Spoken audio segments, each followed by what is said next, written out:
pour vous le monde c'est ceci,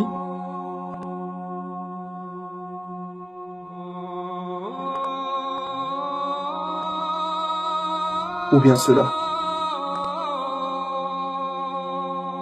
Savez-vous en moyenne à quoi un être humain utilise-t-il son temps? Il passe environ 7 à 8 heures à dormir, environ le même temps à travailler, 1 heure de voiture, 2 heures pour les occupations diverses, nettoyage de la maison, faire les courses, préparer à manger, aller chez le médecin, se laver, etc. Les Français passent de 2 à 3 heures devant la télé chaque jour, source directe de Médiamétrie sur l'étude basée en 2012. Environ 2 heures pour les autres divertissements, faire du sport, ordinateur, cinéma, restaurant, etc. Et en moyenne, 1 heure à 1h30 à manger. Oui, les gens mangent de plus en plus rapidement. Savez-vous combien de temps reste-t-il alors pour se tourner vers la religion, pour prier, etc.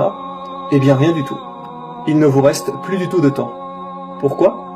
Parce que des banalités inutiles ont capturé votre esprit et vous poussent à passer votre temps à faire des choses qui ne servent à rien. Rendez-vous compte que vous passez parfois des heures devant la télévision. Vous n'avez pas de film intéressant à regarder, vous zappez les chaînes comme ça, juste par pur hasard. Ou bien que vous traîniez pendant des heures sur Facebook, YouTube, Twitter, etc. Rendez-vous vraiment compte que cela ne sert vraiment à rien? Et vous recommencez tous les jours. Vous avez complètement délaissé l'au-delà pour ces occupations futiles, qui en plus ne procurent en réalité aucune vraie satisfaction. Ne vous rendez-vous pas compte que cela n'apporte rien? Ne vous dites-vous pas le soir en allant vous coucher que vous avez perdu votre temps, que vous n'avez rien fait vraiment de votre journée? Non, vous allez recommencer le lendemain et le surlendemain, etc. Allah nous a bien dit, mais vous préférez plutôt la vie présente alors que l'au-delà est meilleur et plus durable.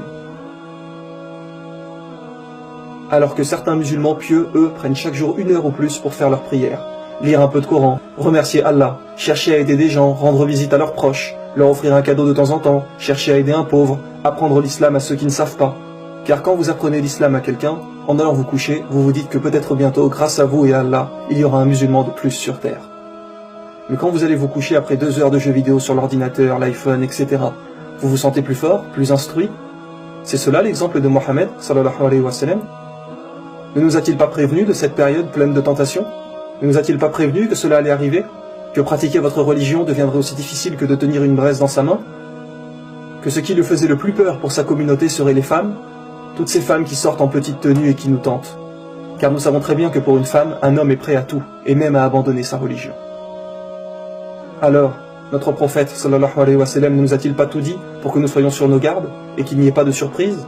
Et vous, vous doutez parfois de Dieu, à cause de tous ces blablas qui nous sont constamment racontés à la télé? Ne nous a-t-il pas dit que viendrait une époque où de grands mensonges seraient racontés? Mes frères et sœurs, réveillez-vous. Vous entendez les rappels, mais vous n'en tirez pas les leçons. Arrêtez de passer autant de temps à vous divertir, car vous pensez que cela vous divertit, mais en réalité cela vous rend tel des esclaves.